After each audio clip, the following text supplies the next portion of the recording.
And it's whether it's about urban premises or constructive challenges or historical references to social ambitions. These are all topics that interest us. The focus of our fall semester is living or WOHNEN, which has also become an urgent one since the COVID pandemic. We were just talking about that before we started the lecture. So how do we want to live now and also in the future? You know, how are things changing?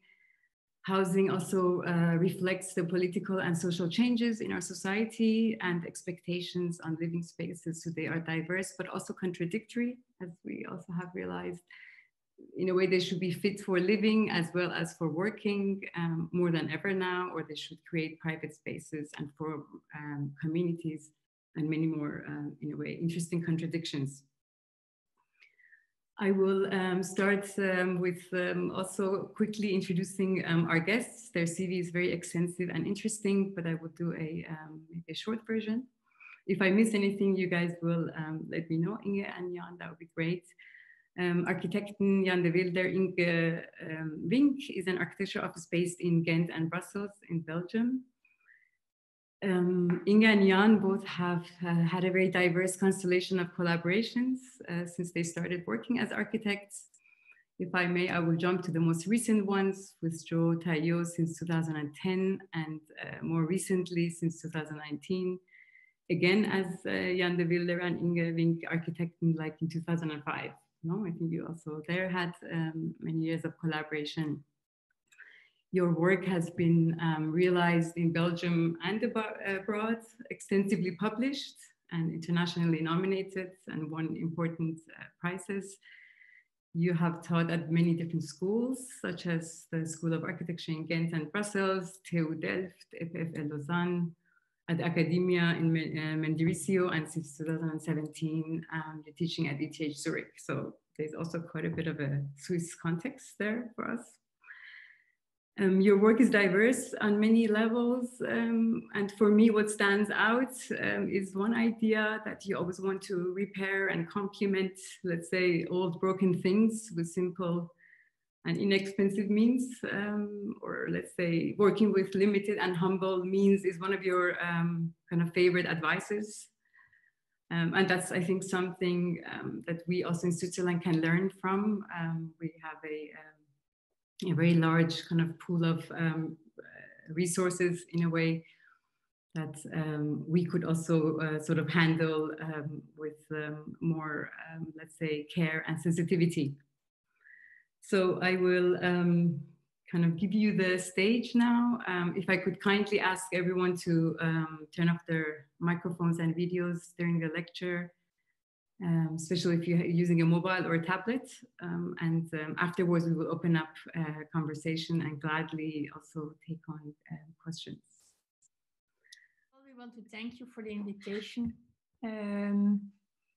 We will talk about 7 houses and 2 special projects. We will start with one special project, which is also about a house, but a special project. And maybe Jan can start to explain it. Yeah, I will do strange things tonight.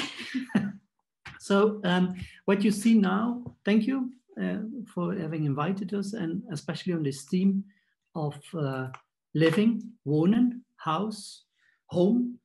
And we could give it a subtitle saying, is it the question how to live a house, or is it the question how to house a life? That's maybe a very actual question today in architecture. Do we live architecture, or will architecture make life possible? And this is for the first 4 drawings you will see are dated somewhere back in the 90s, beginning in the 90s, when we had a first commission. When we just left school, we got a commission of a young guy, a little bit our age at that moment, maybe a little bit older, and he inherited from his parents a nice white villa in the suburbs of Brussels. And he came to us as he was maybe liking us, I don't know why exactly anymore, and he asked to double size the house. When we arrived there, it was not a small villa, and as you can see how the drawing suggests, it had a really tall garden around. And as this young man was alone and he said to us that he was intending to stay along for a longer while. We did not understood why he wanted to double size the house. So we went back with a first proposal, and this was this 4 drawings made on squared paper. At that moment, still collages were real collages made by hand and tape and everything. And the proposal we did is that we said to him, maybe it's not the house is not too small, but if you look at the dimension between floor and ceiling, it was quite low. And by that, it was not really giving, let's say, a luxury of a feeling of space. So we suggested at a certain moment to take away the floor between basement and ground floor and to softly dig out the house a little bit in this too tall garden. And by that realize really a space with a certain quality, a certain proportion, a certain dimension. We presented it, we hang it up on the wall in the living room at that time, and like half an hour later, we were back at the front door, and that's where we lost our first job. You can see as young architects, if someone asks you to do such a villa, it has some budget and you miss the job of your life, at least as you're so young. But we were outside and we were thinking like, in fact, it was interesting. It's good that we did not double-size the villa, but what we learned here was a certain attitude. We, until that, were not learned at school or not learned at any other. It was a feeling we had that the question was not the right question and that the answer we gave was probably not the answer towards the question. The first house we want to talk about, as a matter of fact, I think it's important, like we have been discussing before, we are living in a special time that we have to look at as an architect to new kind of way of living and maybe finding spaces, extra spaces in houses. So we want to come to that through projects that we have been doing. First house is a very small house for working men in Ghent, in the city center of Ghent, where the client, an artist, wanted to renovate. It was a typical situation with a lot of back constructions completely fully built without garden, and she wanted to integrate like an open space, a garden. She wanted to live in front, and in the back she wanted to have her atelier. The first thing we did, or the main thing we did, is like to take away part of the fully built backyard of the house, where there was like formerly a ballroom where people could dance because it's a former cafe. And we opened the backyards and we just placed a sliding roof over it. A sliding roof, because this makes that we create like an intermediate space that is partly garden but partly covered, so you can use it in a different way in different periods. So winter, summer, when it's nice weather, or even when it's raining, you can sit and enjoy like the sound of the rain on top of the roof. And at the same time, it connects the house and the working space of the artists. It disconnects, but it brings things together. Here you see her sitting into her garden, and the roof is partly open, enjoying the first sun in springtime. What is to us important here is that the question whether you want the snow in your room, because we call it a garden room, or not, is not anymore a question of, let's say, only sustainable energy saving argumentation, but it's also a question like, I want to have the snow on my knees sitting on this chair. So the decision of this in-between space could be, and we built it in the 90s, a time in which, of course, energy saving and the ambition towards passive housing, it was like the only language architects were using at that time. Of course, it has its benefit in climate in that sense, but to us, it was not that what was the most important. The most important was that we realized a climate of living. And we're passing, we will go quickly through the house. You see, it's a quite small house, but with little interventions, we make like new spaces. Here we are like on the first level where you look back to the roof and into the garden. And also here we make like an intermediate space by introducing like a new facade after the old facade. It's also a matter of climatization. The house was badly insulated or not insulated because it was an old house. So by introducing this part, we could do something more for the comfort of the house. I'd like to return quickly back to some previous slides. It drops now in mind that maybe I like to tell a small additional story towards the origin of those houses. Mm-hmm. We talk back into the beginning of the 19th century when the city of Ghent became one of the first industrial cities which benefit from the textile industrial revolution. And as the machinery which we stole from the British and brought to Ghent by leaving the winner made much more possible at the European continent, they needed more workers into the city to help to let those weave machines work. And one around Ghent, there are a couple of times of 10,000s of those small houses that has been realized in the city of Ghent by private investment of the industrial investors. Quickly, they built those houses, and those houses were, of course, a much better condition for the poor farmers who came from the Flemish countryside to work in the city, as they were offered a house with a certain comfort at that time. The first years it went well, but then they needed so many people that this industrial started to inhabit many different families in one house. And of course, then you can understand that the whole social perspective of this, initially starting a private initiative, turned out in a total disaster. And one can say that backwards in the 80s and the 90s, the city of Ghent had a lot of those houses, and a lot have been destroyed, but still a lot are there because they were felt as being not climatological interesting anymore. And at that time, you could buy such a house, let's say, for like 1,250 euros, equal to Swiss franc. Today, when you want to buy such a house, you pay like 300,000 euros, equally 290,000 Swiss franc, in a bad condition. But what is interesting to know about it is that this house has been bought at 50,000 euros at the time. What is interesting is that this is a whole process of reinventing the city. Today, it reached out to limits of costs which no one as a young couple or a young person can bear anymore. But back in the 90s, this was the best thing you could do in your life, is buying such a simple house at that time for maybe 2,500, 5,000 euros and refurbishing it totally yourself. It brought a movement of all kind of small investments in smaller houses throughout the city.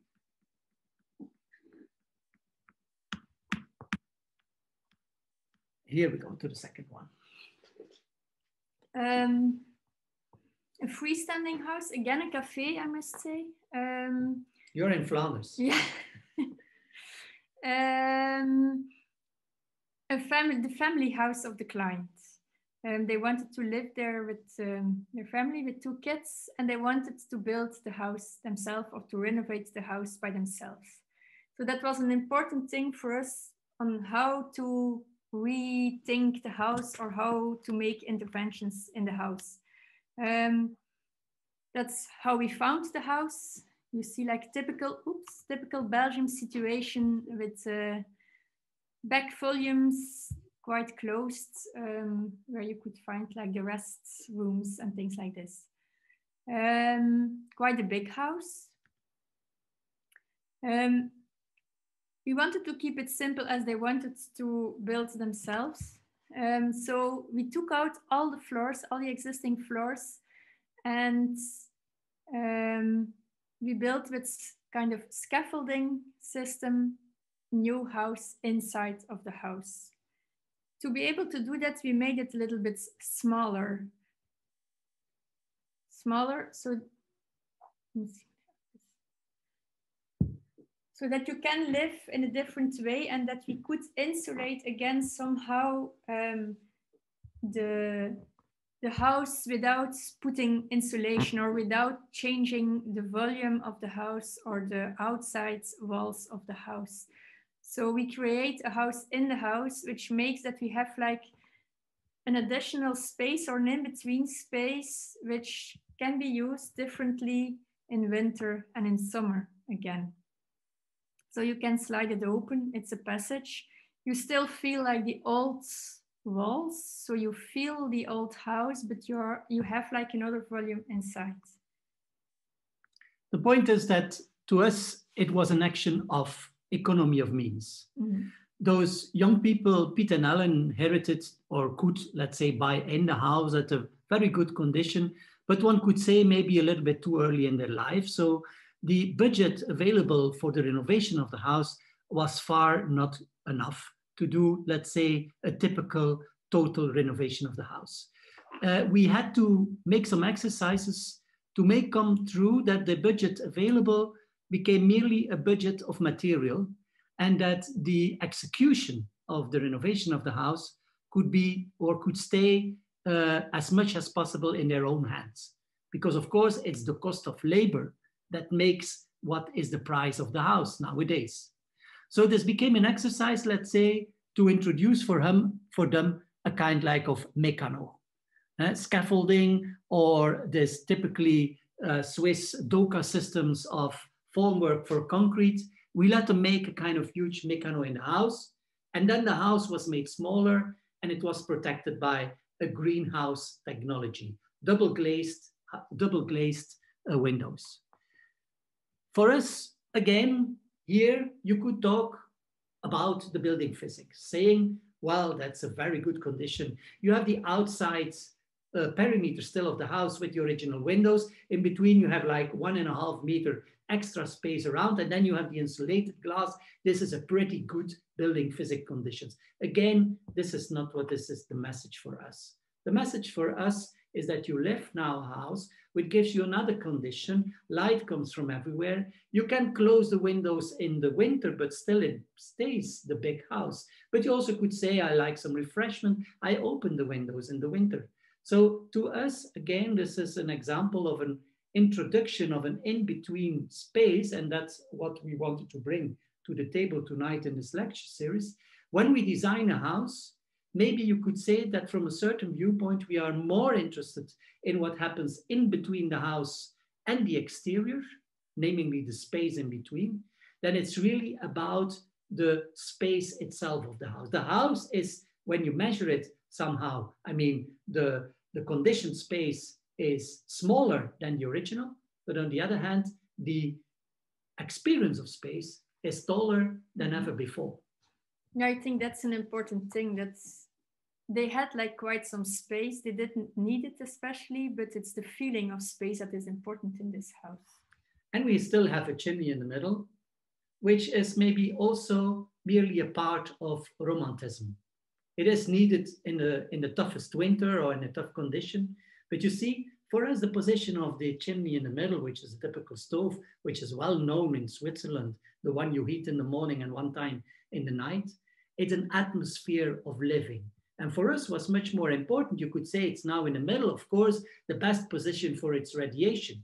No, for us was important, look at the old chimney. This position of friendly standing next to each other.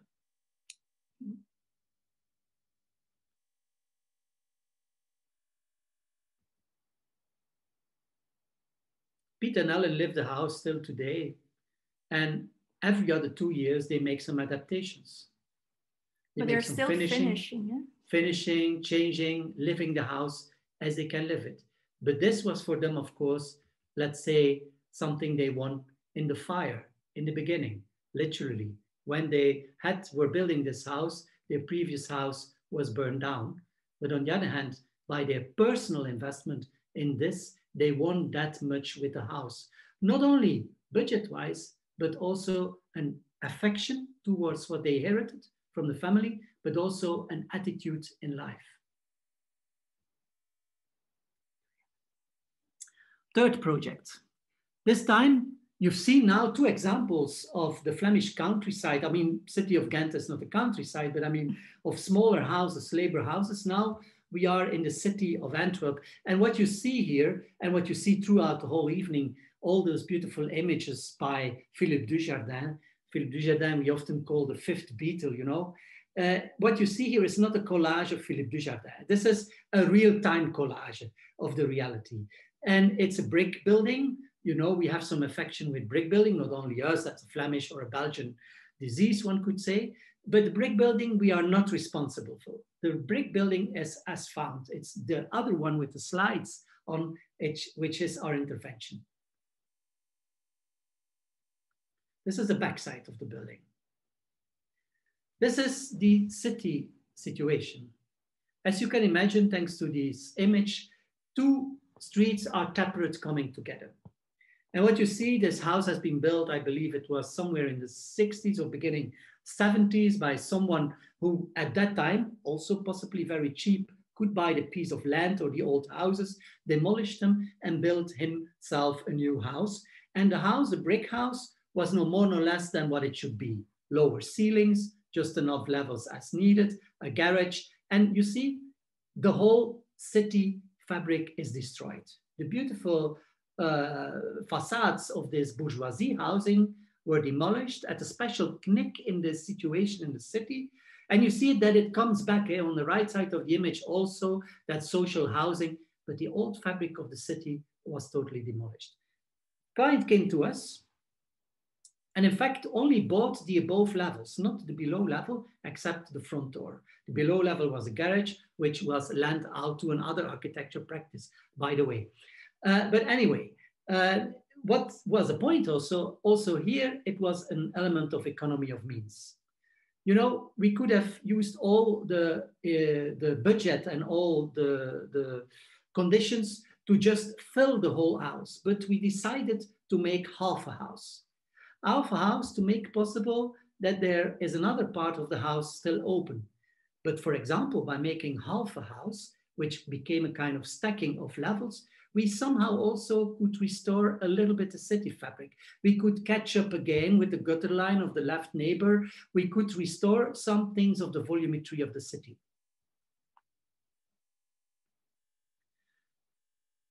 The volume is also like an outcome of the request of the client. As you see, like when we are going up on the levels, there is like a fantastic view over Antwerp. That was a specific question of the client, to have like a view, because they were like a little bit in the corner situated without really outside space, except like balconies that are looking on other buildings in the backyards. And they wanted to have like outside volume. So we decided to take off part of the outside volume to create a lot of outside spaces, which could give also the nice view on the city. And it's there where we find like new outside rooms. And the rooms of the house, they are quite small, but by doing those extensions on the outside, the rooms again, they become big. And as you see, we play also with the structure. We have been using like a really light structure to be able to have like as lot as light that is coming into the small volumes to give the impression of having like a bigger space. The house is lived from above to below. This is the living room, to have that view and to have that life on the city, of course. We descend now by a staircase. It's a staircase that the client themselves, it comes from the internet. We just found it on the internet. It's one you can make yourself. And this is, of course, part of this idea of the economy of means, namely, what can we make possible for which kind of budget? And by making a half a house and by creating this space with the staircase, we made like, in fact, a huge house. Especially when we come slowly now, we descend the house. When we come to the level where the kitchen and small dining room is situated, we pass now by the bathroom, I believe. Here we are. This is the first level, I could say, the new ground floor level of the house. And if we turn now with the images to the right, you see that we created an outside space. But maybe we have to come back also. I think it's important also, like by using this small staircase, that we managed to have like on the palier also extra space that can be used like in a different way. It's a space that they are really using as there is part of the library, there is a seat. So I think that's an important thing to deal with as an architect. And here we turn to the garden. At the moment of this image, the garden was still not there, but now comes a surprise. This is the garden as we could realize. By giving up half a house, we could realize, as you can see, as you have seen from the beginning, we could give to the house a real garden. We cut out floors, we cut out ceiling. You see the leftovers of the floors that we kept just like to have like the reinforcements or the structure of the walls. Like a belt. And now comes a little bit the technical explanation. We can have two trees over there, which have quite a load. And the initial floor plate where you're standing on was not strong enough. We had to reinforce it. But if we wanted to add beams below it, then the space below would become too low. So in fact, we did the opposite. We pulled the floor back up to above. And by that, we regenerated the same weight on the old walls where we took away the floor. So in fact, this was a little smart piece of engineering, thanks to the engineer, to just restore or to rearrange the distribution of the loads let's say, almost in their own old way back into the two facades. And that's the way we like to work also with engineers, because all of a sudden in the garden we had like also two artificial extra trees. And then, for example, this nice tree that was at the plantage, no one ever wanted to buy because it was an ugly one. Finally, it found its destiny in this small garden, and it pulls out in the front facade.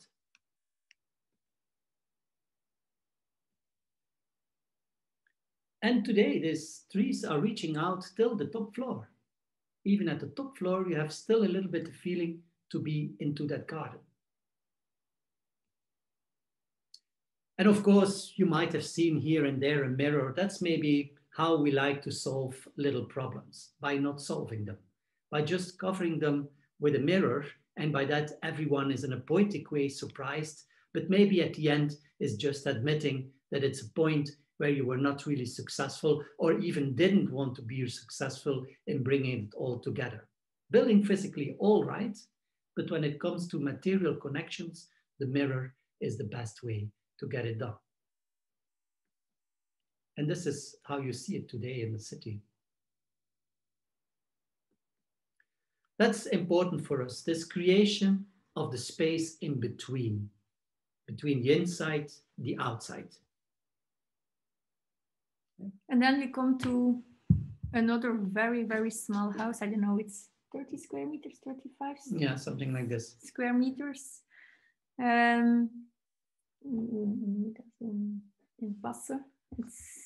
It's kind of cul-de-sac. It's a kind of small little alley. With all small houses where people, working men, were living together. They shared even toilets together at a certain moment. Nowadays it's different. But this house was also bought by someone who wanted to live in it, but as the house was very small, a little extension would have been really nice and appreciated. And also more light was the question in the house. So we decided just to build a big window that could serve and give like extra space. Also here, it was a question of economy. Budget again, yeah. Budget. We collected all kinds of old windows from other building sites or mismade windows even that were still in the storage of many contractors. And we started to make a collection also partly made by the client herself. It was a topic of finding the good budget to make it realizable. Again, also here, as you can see with the context, you are in that 19th century ring around Ghent of those small houses, as I explained, where labor people came to work in the city. Today, a little bit, let's say, the arrival city in 2 days, in two ways. The arrival city for those who come from elsewhere, but also the arrival city for young couples who try to find their way into the house.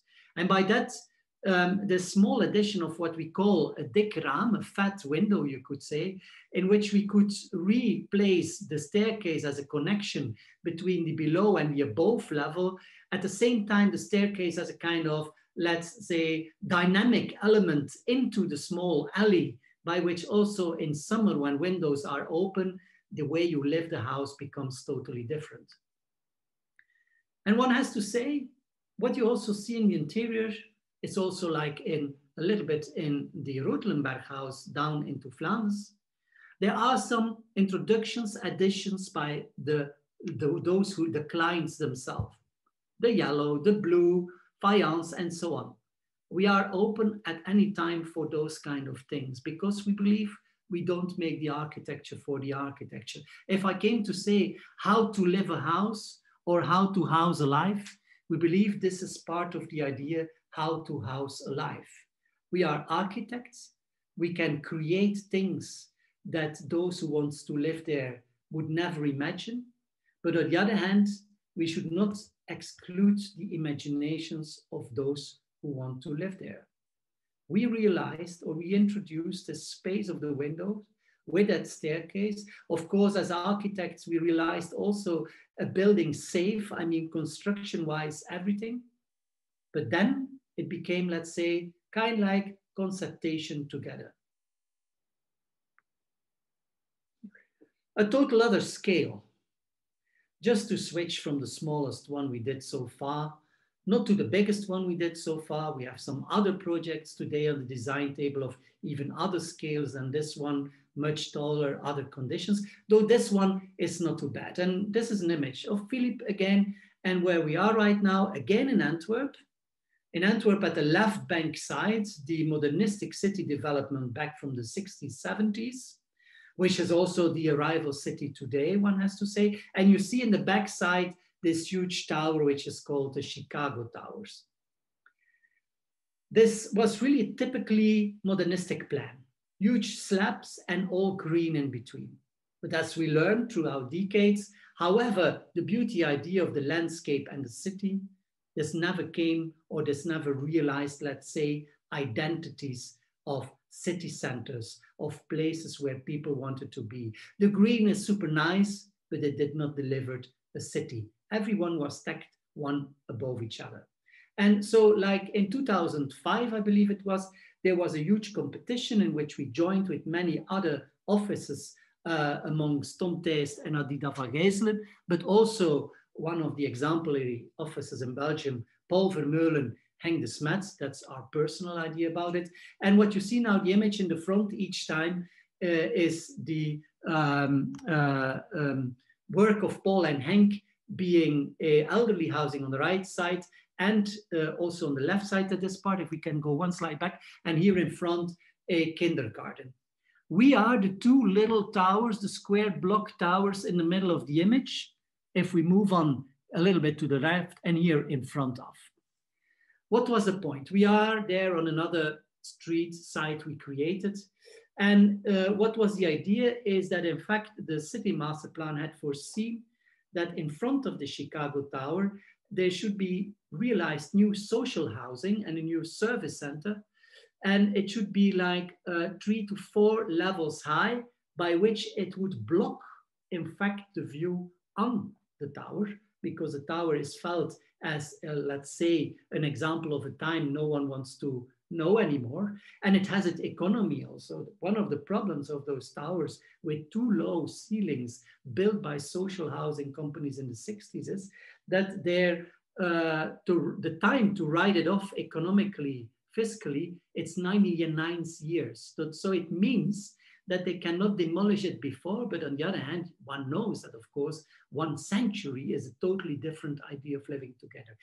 Anyway, our proposal was that we didn't want to block the view, because it's not only a view towards the tower, but of course also for the below parts of the tower, things would get worse if they would have been blocked by another building in front. And that's why we proposed to redistribute the volumetry to small block towers, one could say, and to realize in between the space in between. What you see below the low part is partly the service center, but one can say half of what you see as a kind of huge circle is in fact open space. From that open space, you look into patios. You look from one side to the other side. You're not close to each other. You just enjoy the view to the below side. And there you have places for petanque, for meeting people. Also a little bit protected because in fact the wall around is felt like a garden wall. And then at the end, we just cut the whole plot into two parts. And we realized in between the lower garden part, walled garden part, we realized a small alley to pass back towards this Chicago Tower from the new street on. You see at the backside of the photo again, the kindergarten of Paul and Henk. And here you see the small alley, which in its architecture has this kind of cantilevers, some weird columns. The one time it's a round, the other one time it's a concrete one, but just as players together with the lighting system into that small alleys, making the city, let's say, a livable environment. And doing this, I think it brings also again scale, human scale to the plots. Having like the low building of the Smetvermeulen, and then what we are doing here with the building, like doing those trapped system, gives scale again, because this tower that is in the back is so huge and so unhuman that by doing all those elements, having like the windows in the garden wall, gives the feeling that you can live there again. So here you see, it's a garden wall. It's quite high. Well, you know, we should not say that this is quite better today, much better today, but initially this is quite an environment around. But by having those walled, but though open spaces, everything becomes gently, and we know to understand that even how the gardens are walled, the gardens are accessible, and now everyone takes care of the shared public space. And it becomes a social thing on the spot, which before was very hard over there. So again, by making the architecture as such, you create like new spaces and new ways of living also. Again, for us, one of our ambitions, one has much ambitions, you all know, as architects, but not only as architects, as human beings in life. But what we wanted to bring to the table, we've been selecting small projects before, but also in the larger development project, because here you don't deal with a specific client. You deal with a government, with a city, with a commissioner, with an investor, with a development mind. Still, we as architects try to make possible that we can create the in-between space. It's not that it's in disregard of the quality of the spaces of the apartments, of the houses, not as all as you have seen, but we believe it's important to keep on trying to introduce those kind of things in between. And one has to say, we have to admit, the fight to get that walled garden, so I mean the cost for a wall around the garden, is quite a debate. But on the other hand, now also the public developer, the city development of social housing, now understands what architecture can do.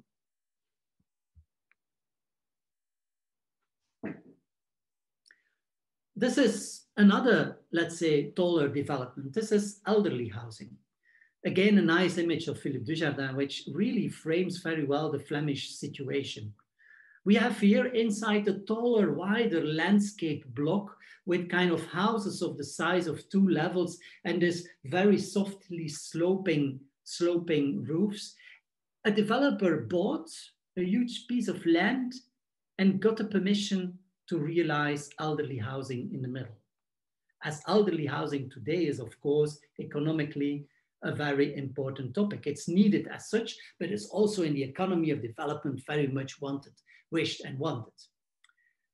Understanding that by that you might destroy the open field which was before there, but on the other hand, one had to build. For us, the most important thing was the scale of things. And as you can see here, the outside level is a little bit raised, so the building is a little bit sunk, but also the roof that comes above it gently comes very low, maybe a little bit too low, you could say. But on the other hand, by that, we could realize a kind of scale which adapts itself into the more, let's say, bungalow or maximum 2-level styled houses all around. Next to that, it's not just a continuous facade. It is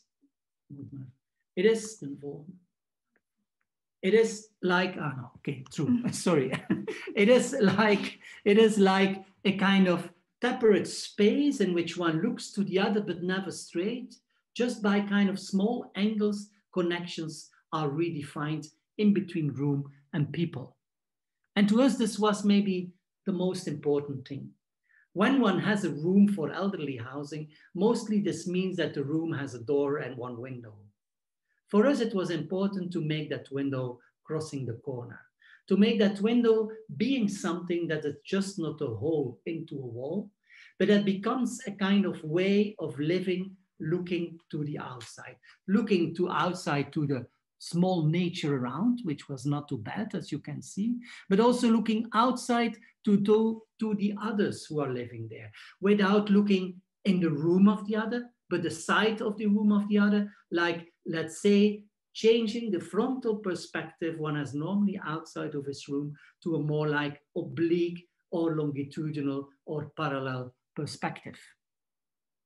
Together with the gently roofs around and with the sunshades in the summer, it delivered again the atmosphere, the scale of, let us say, all those small bungalows around.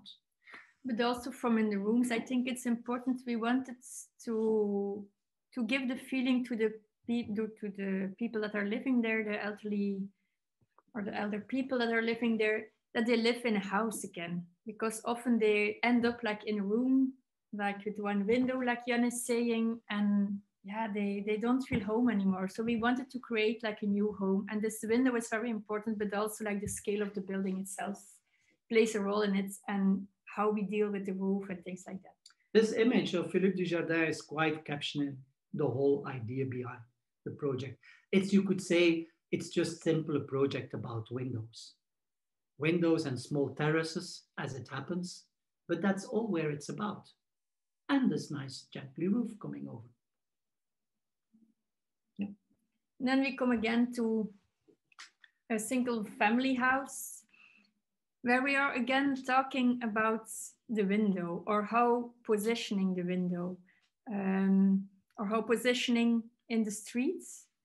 And an important thing here is that we built like in a quite noisy street with a tram passing by, a lot of traffic, and doing like a kind of a setback and a folding of the facade gives like another perspective, but also like a little bit distance from the street. Like you see here, we do like a folding into the facade, which gives like another view in the street, but on the other hand, also like you take a little bit of distance and you come more home, and there is kind of a privacy. The blue part is like the old facade that we kept. It's like kind of a filter toward of the street. And then we introduced like this new white facade where we draw also like bricks on top of it. To give some details on the origin of things, is that this concrete framework you see in front of, or let's say, of which you think it's a concrete framework, was in fact, let's say, the worst gimmick of a concrete modernistic house. It had only 2 levels, and the above frame was there to connect with the gutter lines around. And our client came there, family, the house was far too small, it was in a bad condition. Somehow we like to understand still what was the origin of things. And as Inge explained, it's quite a tough street to live. This kind of small setback make the way you live in it so different. And the blue, honestly, we didn't make that choice. The blue was the blue which was all around the house at its origin. And we wanted to keep that blue, just not make any other decision on taste of color. You can find this blue offensive today. You can also like it as blue. Some people go to museum to see this blue from an important artist. Well, the blue is there whether you like it or not, but we did not make a choice. The only choice we made is that with the setback, is that we, let's say, somehow brought back the idea of the drawing of the brickwork, which was in fact the real origin of the whole building. And again, it's only again about that. We could talk about many other things in this house in which we were on research of detailing and so on. But to us, it's much more an attitude on how you make a house possible to take part in a public scenery on one hand, and on the other hand, also how to deal with the given conditions as such. And also here again, it's a house where we live not on the ground floor level, but we live like on the first floor. So the dining room and the living space is on the first floor. So that's why also by doing this setback, those terraces that we create, those no exterior spaces, are very important for the house. And then you've seen the staircase that is going down into the garden. They have a garden, but you have like another relationship with the outside spaces in different levels and in different ways. And also here you see like a setback to the facade, a facade which was lower at this level. But again, we create like an inner space in between like the new facade and the old facade, which gives like kind of a covered terracement and an outside space that is different from the garden. And it's about those spaces that often, yeah, we are looking for. I think it's important like to be able to create like those extra spaces, outside spaces, covered outside spaces, semi-outside spaces that gives like another feeling from out of the house or from the inside of the house towards the outside, and which gives also spatially more to the people that are living into the houses. And by this we come to another house, a row house in the city of Ghent again, where we also do like a setback. It's maybe good. Yeah, it's also like it's again strategy, yeah, one could say.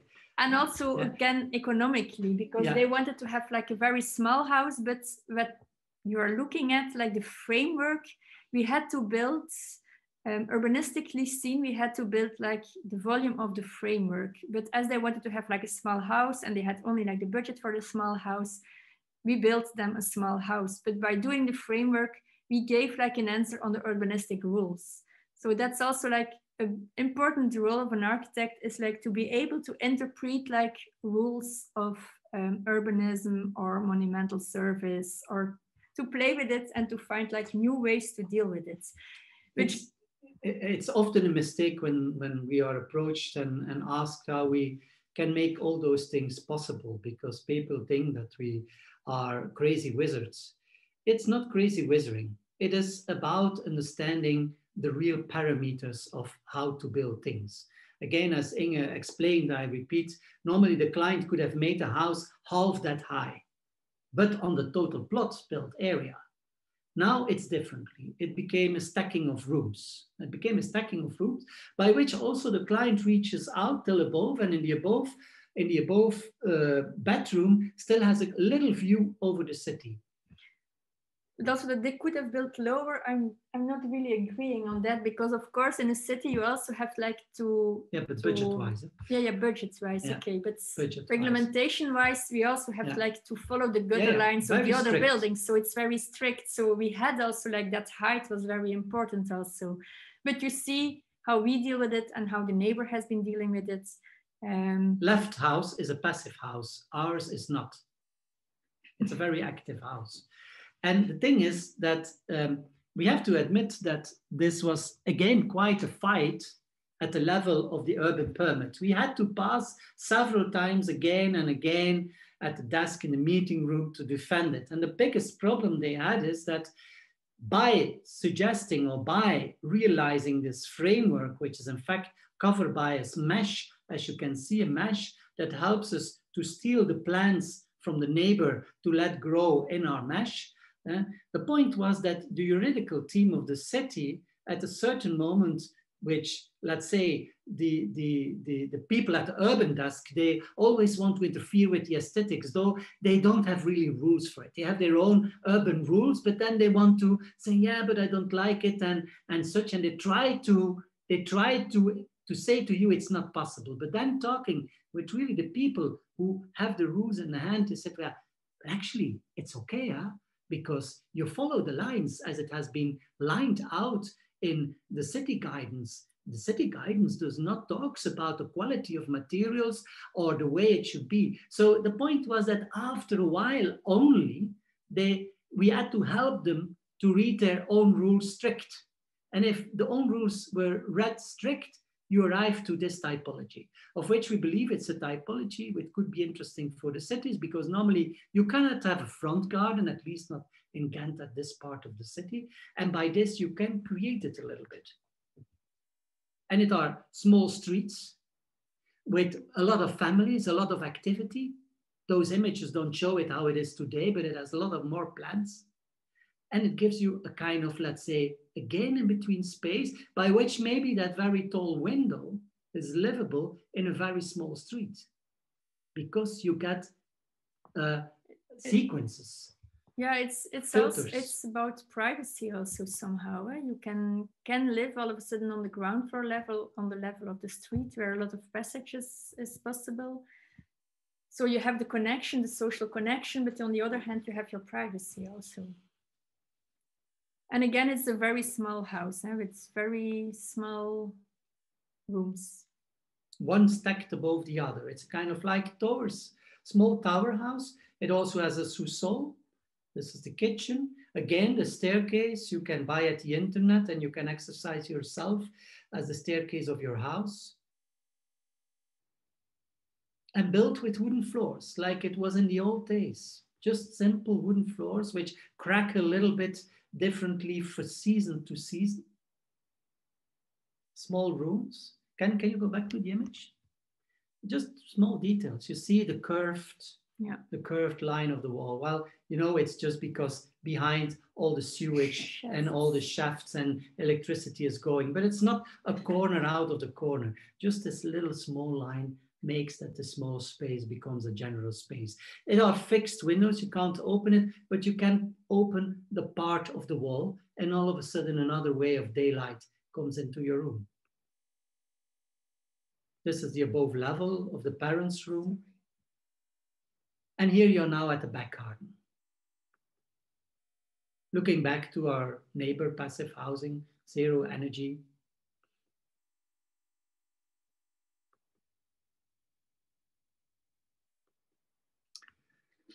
It let us arrive to the last little project we like to present.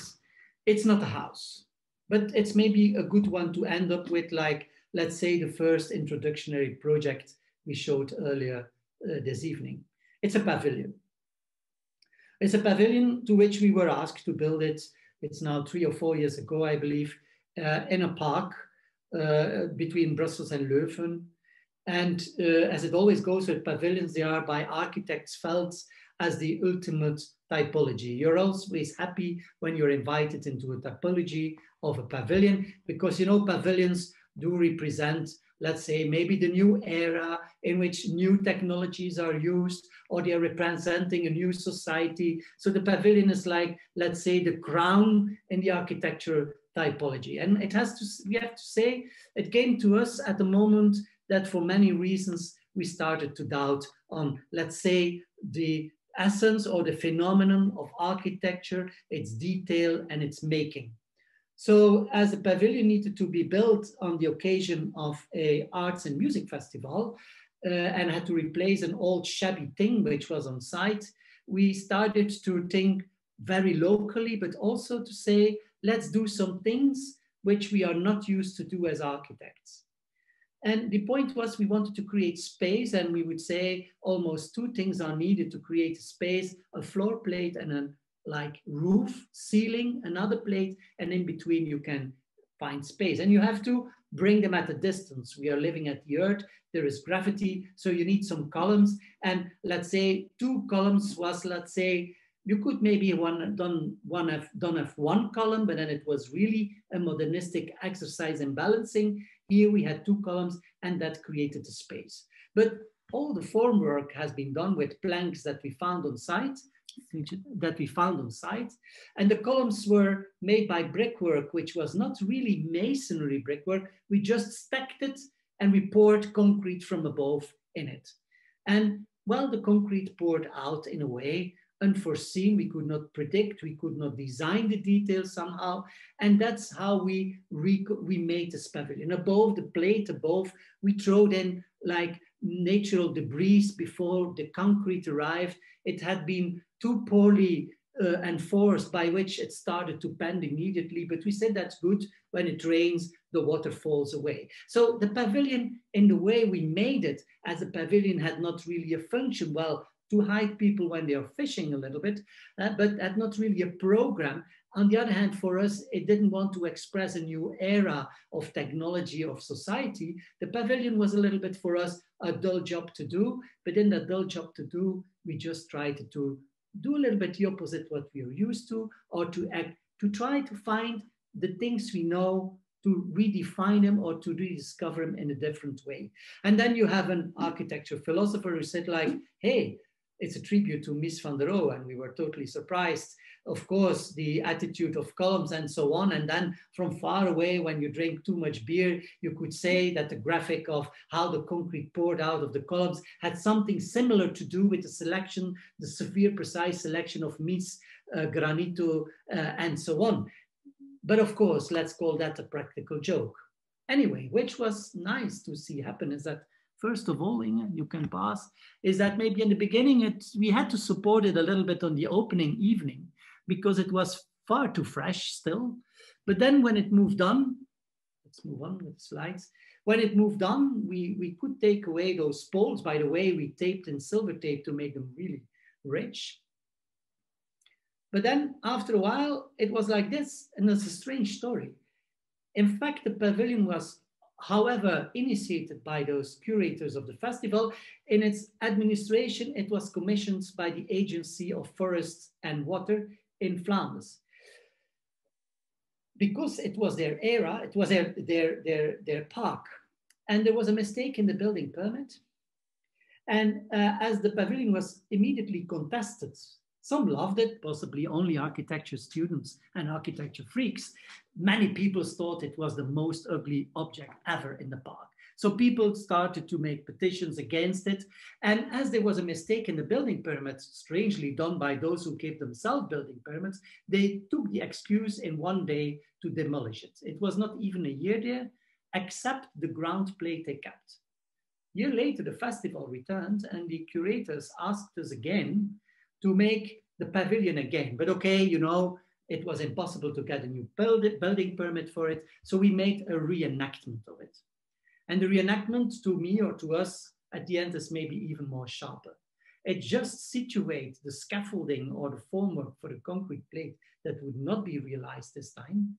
And it just made the stacking of the columns as it was. Later on, this could go back to the supplier, nothing has gone wrong. On the left side, you see the granulates, the salmons that normally goes along with it. But at the same time, you could say, without realizing really anything stable, sustainable, again, still space was realized. This pavilion became like, you know, when you walk into the forest and you have a little stone in your shoe. And in the beginning, you don't want to take your shoe out because otherwise you have to do it every other 5 steps and you keep on walking. But on the other hand, this little stone in your shoe keeps on makes you thinking also. And we cannot conclude really something out of this pavilion. But on the other hand, it let us think about many things in architecture, detailing, how to create protection, how to create space, what is the economy of means, should we only build sustainable buildings that you can only demolish, or could we maybe also make light things that we could change? And now remember back this Rotelenberg house in which we made the scaffolding for Pizza and Allen. We understood that maybe, yes, within 30 years, someone else can make another decision with that house, take it out and change the house once again. This is what we offer you tonight, thinking about merely what is the space in between as the key maybe to organize personal or also shared life, but on the other hand, also here and there, some ideas on how to make it, how to realize it, and maybe with this pavilion as a final big question mark. Anyway, just to say like a kind of wave out, we are happy we are part of the first new series of superposition hardcore home realized by those nice people who previously delivered us those nice plant-faced books. And on the occasion of that, we immediately also took an action into that magazine. We have in that magazine three contributions. One is that the office returned back home. We have a smaller office now today. But the other thing is also that by that we realized our first small monograph. We asked to do a print over of the original superposition in 500 copies, and we vanished away all the other contributors into that magazine. That makes that we have now a kind of small monograph full with white pages and only the three contributions. And to make the difference with the original, we also whitened out the word super, and by that we redefine our new position with the new office we restarted today. And here you see the contribution or the interest as we shared with you tonight. We widely debate into the superposition series. And soon there will be a release of a new website which will be based on an Excel sheet, and you will have an open source into our server. Because we think or we want with the new constitution we established right now to organize an office as a sharing platform. Of course, we love the track, the way we have been running until now, and I'm still happy to also on the occasion of an evening like this to bring or to look back to the other nice monographs we have been able to make together with you in the frame of ADVVT for so long. Thank you.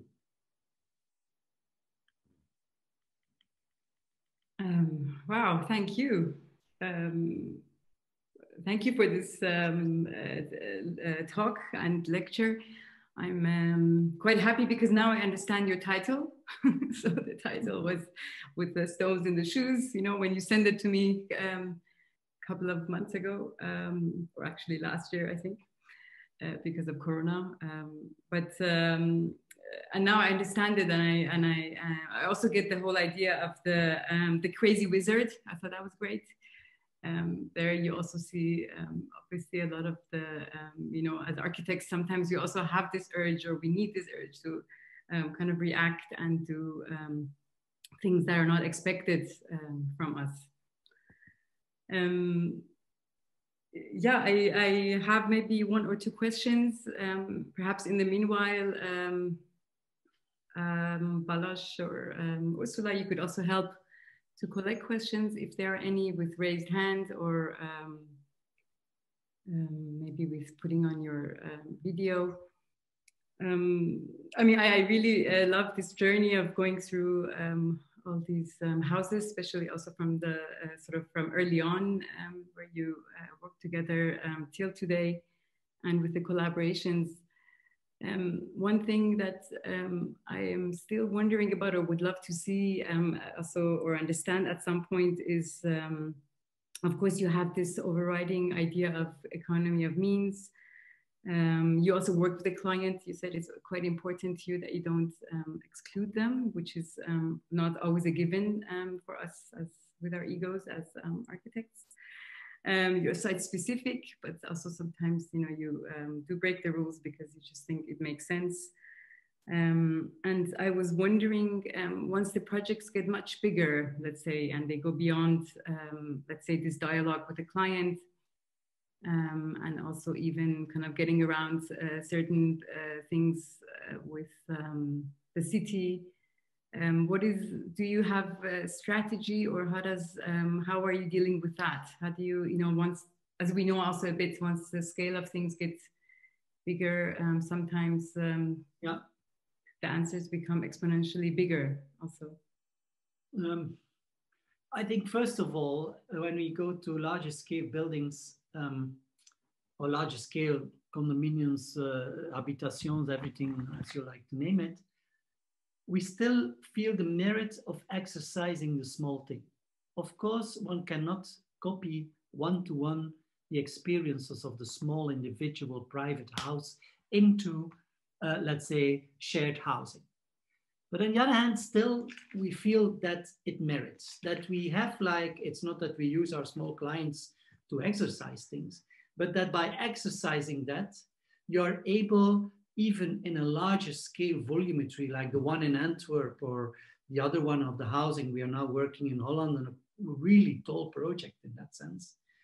There also the developer says that we seems to be able to introduce things which are of the realm, which are out of the realm of the small thinking, without making it like, say, a directive only, but we can introduce small things into that. So that makes that clients, commissioners, governments feel they're a small difference. On the other hand, of course, in this large scale, it's about negotiation. You could call it, that's what architects love to do. We all like to talk today's, we are political and we have strategies and so on and so on. Like we sound to be really into the politics of things. Well, we are, but maybe we don't need that words. It's about the negotiation, one has to say.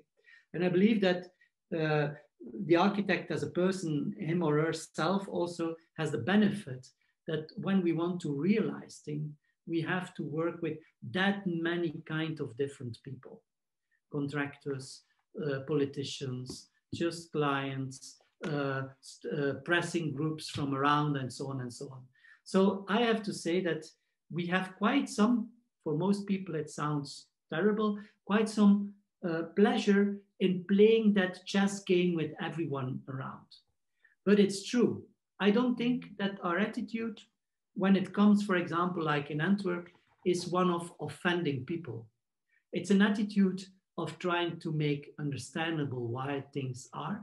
And at the same time, of course, not just producing ideas on space and materialities and architecture, but like in the beginning with all our clients, we start to make a cost calculation, not a concept.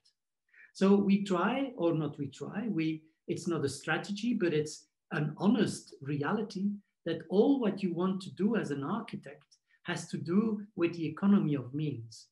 It's like we say, writing a poem only happens at the last moment when all the words are at the right place and all the signs in between have been nicely selected. But it's a tough job to get done. And the tough job there starts with understanding syntaxis, grammar, everything. Once you have that deep understanding, you can play. And as I said earlier, I think it's quite a misunderstanding in the work we do, like, hey, those are the poets from the beginning till the end. Not at all.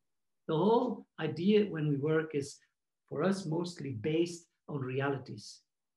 But then, yes, that's maybe where you have to try to find your way at the end, just by shifting it slightly different to get things done. And to us, that's equally for the small thing as the large thing. As we showed you the tower house, that was, I think we have been more at city desks to debate that tower house than we had with many other large scale projects.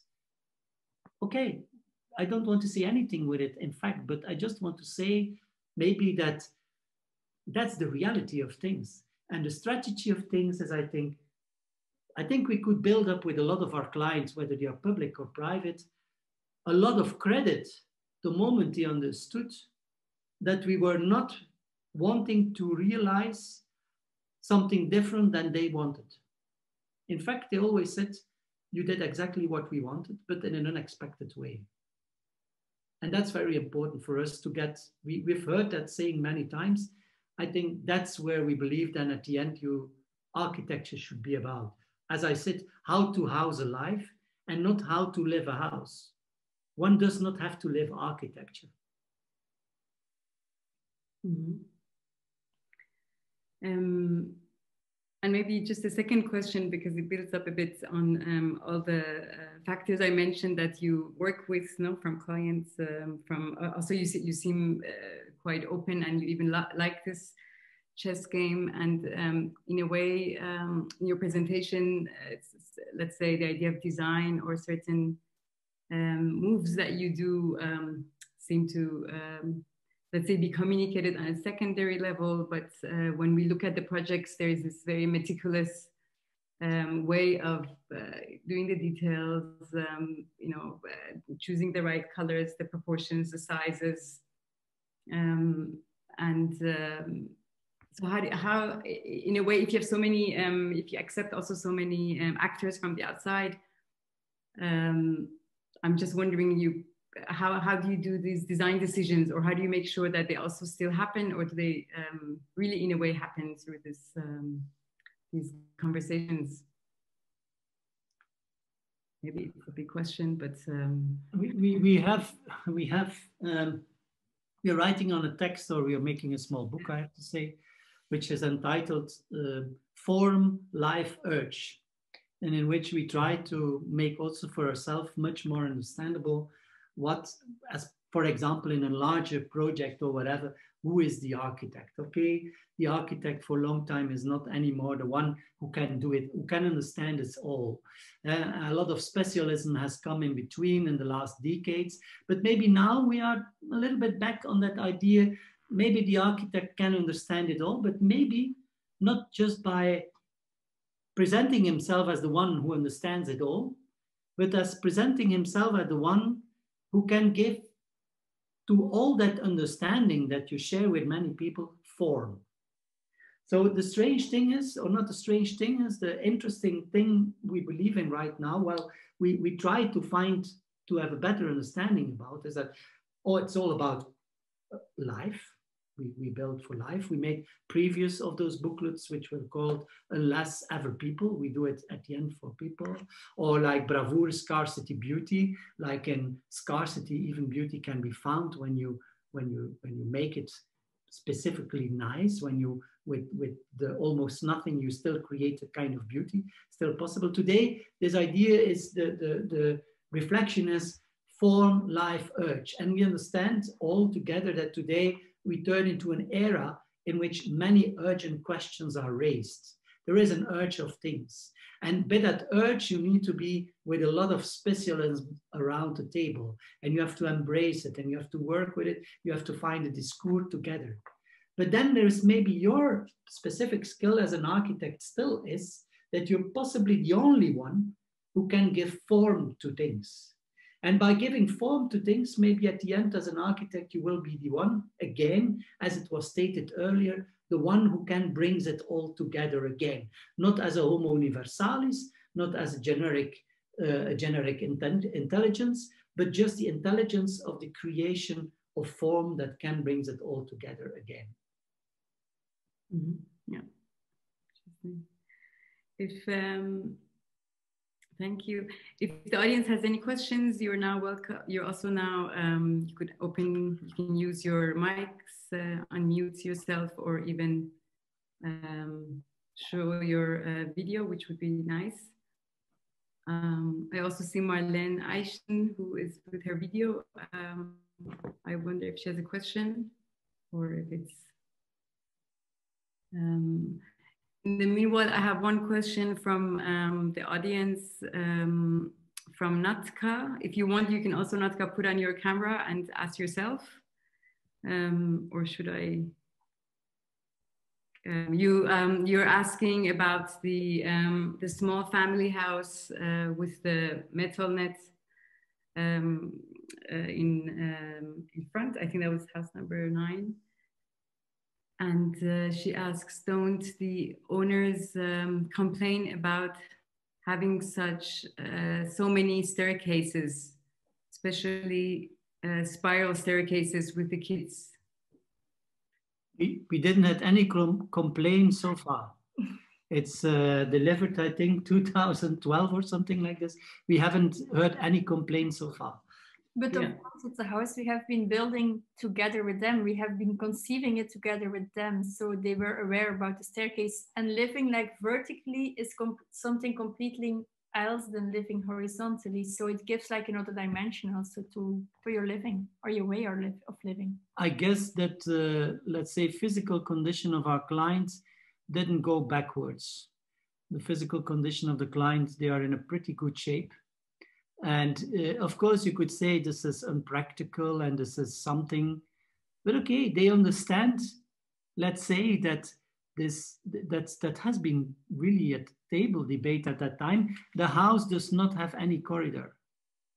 Mm-hmm. The house has a vertical staircase. This vertical staircase is the most compact staircase there is they can have. It wasn't also one they could build themselves. That delivered, give them the chance to have a lot of space. And yes, maybe the idealization of space today is the lofty, long view, but I understood that they really appreciate that sometimes there is a little distance between children and parents wanting to read a book. And the question of dealing with staircases and kids, you've seen that the staircase is protected, so there is no risk for the kids, but also kids, they grow up. So it's like a small amounts of their life that staircases will be dangerous for them, and then not building with staircases because of the kids. I think it sounds a little bit strange, because there is always an evolution in family house and in family life, so we should also consider this, and not like for the small period of your life. Yes, thank you, Natka. I hope that's answered your question. I see also Harald Stuhliger, also a professor of architecture history and theory at the school. Yeah, thank you. And thank you very much for your presentation, which I find quite inspiring and interesting.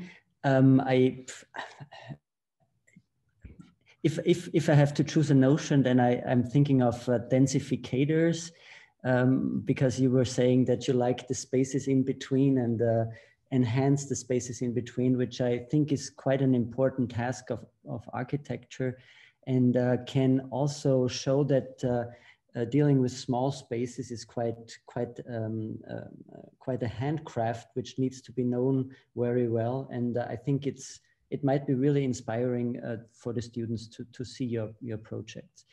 My question, which I would like to pose, has nothing to do with the projects, because I really would like to know something more general, sorry. And I'm sure you are biased in answering that question, but you are one of the architectural groups which are present in Switzerland right now. There is a big group of Belgian architects, architectural historians at the ETH. And I would like to know from you if you have an idea why that development happened in the last years. Is there such a difference between Belgian architecture, which developed in the last few years, and which has been developed in Switzerland? And was it just like an antidote to bring in from Belgium against the Swiss box, or whatsoever? So it would be really interesting for me to understand your point of view on that decision of well, maybe a little correction. At ETH, yes, there are a lot of Belgian people around, but it was not only the Belgian who were introduced. But we have to say we outnumbered the others a little bit. That's true. But secondly, also it did not happen at once, because it started slowly. And then at a certain moment, everyone was looking and said like, whoa, it's a lot of Belgian at the end.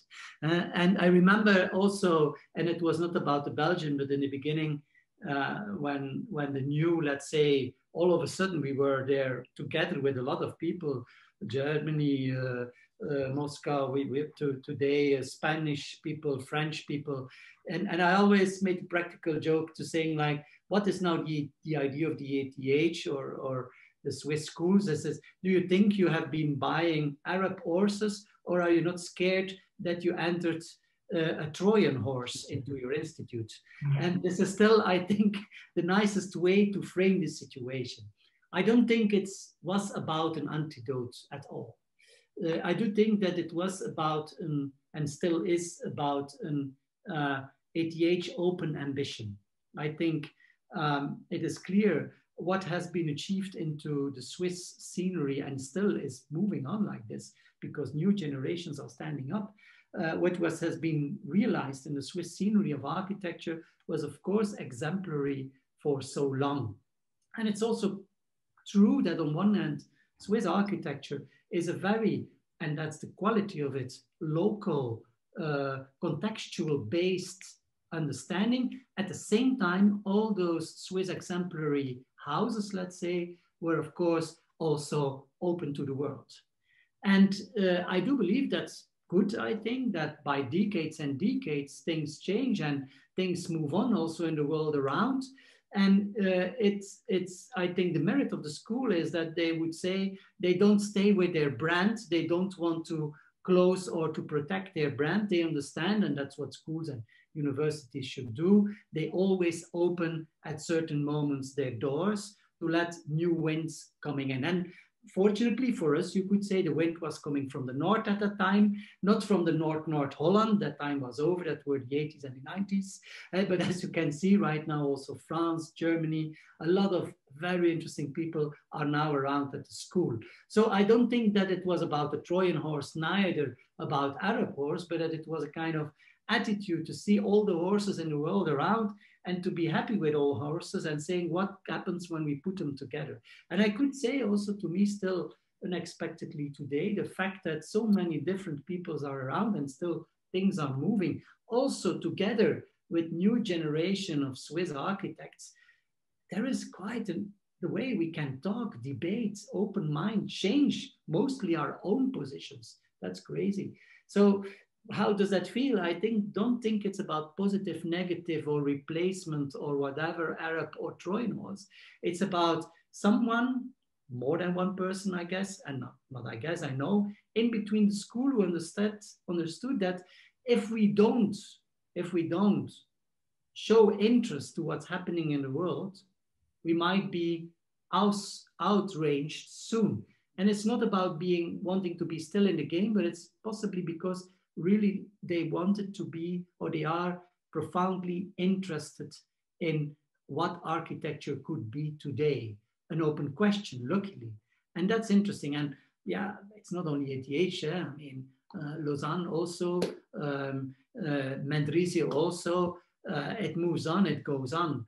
But I can also confirm that also on the Belgian side, more and more in schools, international people move into the schools and open debates into architecture in a much wider sense than just the local understanding.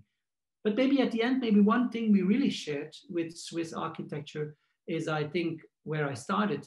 Swiss architecture has a very local contextual understanding that makes it so great. While I do think that in the architecture of the Belgian or the Flemish offices, which are now a little bit in perspective, this contextuality, however, the global world interest, this contextuality is still and will always be part of the understanding of what the phenomenon of architecture could be. Is that an answer? Thank you. I didn't want to be diplomatic, but that's the way how it is. You did a good job. On the diplomatic side, that was good. Yeah, it sounded a little diplomatic, but I think your answer was can be accepted as it was. No, it was good. I think also like the fact that there are a lot of Belgian offices or Belgian people is also that I think we all have like our particular viewpoints on the things and on architecture and on how we act on the context and things like that, makes that there is like a wide range of people that are interesting. it's not that if you have like one Belgian and the next one, there's like the same way of looking at things. And I think that's the interesting thing also. And that's why maybe we have like more Belgian people out of our own country, let's say, to teach. No? Many things can be said, and maybe we could do a couple of PhDs on it. But I think the interesting thing still is, I believe, that it's about an eager interest on the phenomenon of architecture. And yes, one can see that in Belgium or in Flanders, Brussels, this is quite something which is going on. On one hand, we have a very wide different range, as Inge said, of practices with different directions. But on the other hand, they are also the same in a certain way, namely understanding this Belgian condition, this Flemish condition out of which we work. And I do think maybe you could say that that is something which maybe the school or the Swiss might see in that sense, and what we share also. I don't think that the Swiss have no understanding of economy of means. The difference is that the means are totally different. But exactly, that was the beginning of the... But they also have this economy into that. Maybe there is maybe also in Switzerland a slightly shift now to the understanding that maybe what they say, the sky is not anymore the limit. It's not that they want to pick our ideas or something, no, contrary. But there is more interest also in the Swiss realm in understanding the economy of the things. Yes, and it's also about the economy of resources and also other issues. No, this is also something now important to us. I think to me it's a quite interesting time at this moment. I mean, not only about COVID-19, but the whole situation which is around the climate change, which means a lot of things, and especially which, yes, brings us back to the idea that we should understand that what we have done so far should not be replaced with something better, but should be seen as a resource that can grow to something better and not should be replaced by something better. And that's very much interesting to understand. And maybe thanks to COVID-19, it got a kind of accelerations in our understanding. That's something which is a merit of COVID-19. However, COVID-19 is really not the biggest problem of the world. That's just a kind of mesh which is now in front of our eyes. Talk with the young people around. We have also some older kids, 20, 22 years old. Wow, I have to say, yeah, they're facing a world which is something, I have to say. Yes.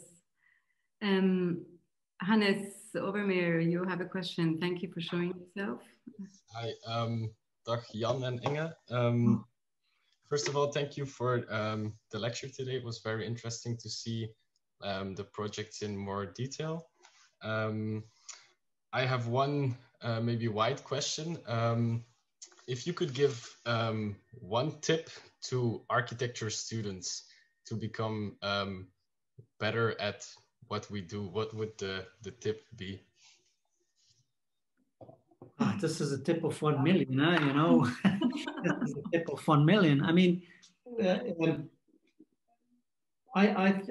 and what could I say then? Yeah, be critical. Okay, can I give you another cheap one? Be critical. The point is that I think a little bit is in for me, what we are working on right now with that little booklet on form, life, and urges.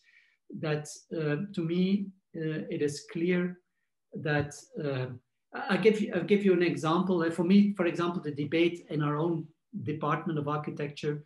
For a long time, ATH wanted to have Department of Architecture, a new building, because the architecture department never had it before, which is a general phenomenon for every department of architecture, almost.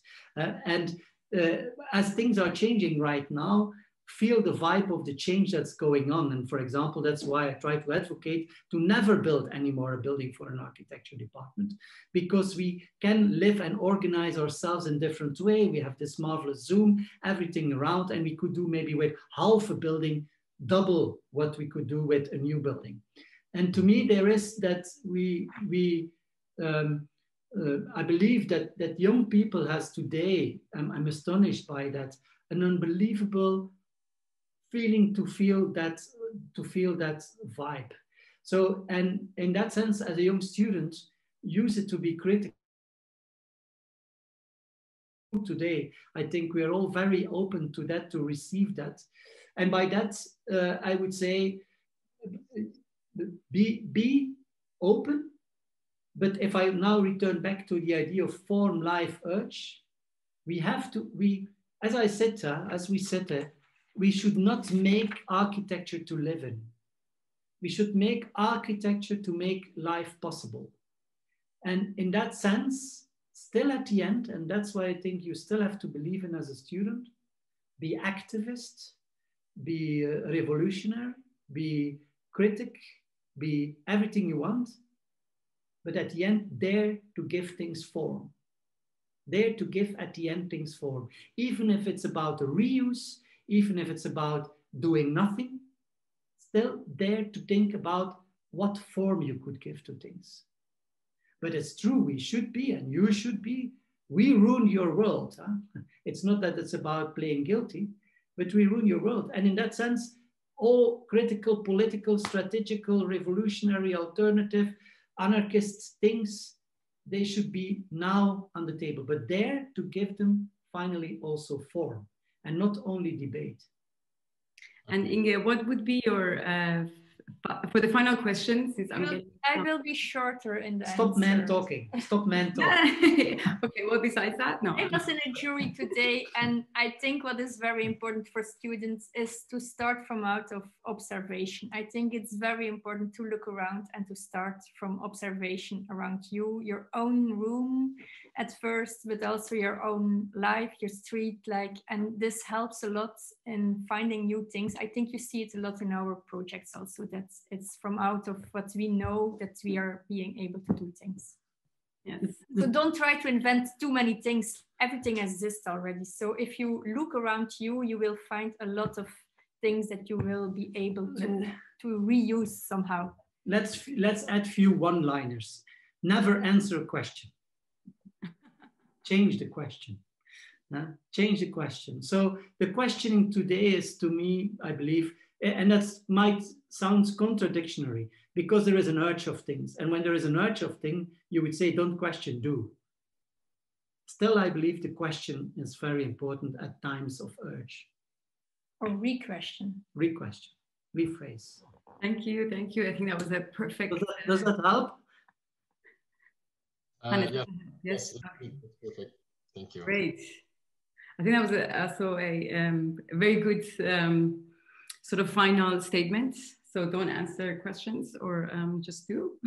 So anyway, I if there are no more questions, I would like to thank you again. Thank you so much for all this inspiring talks and showing the projects and going through them very meticulously.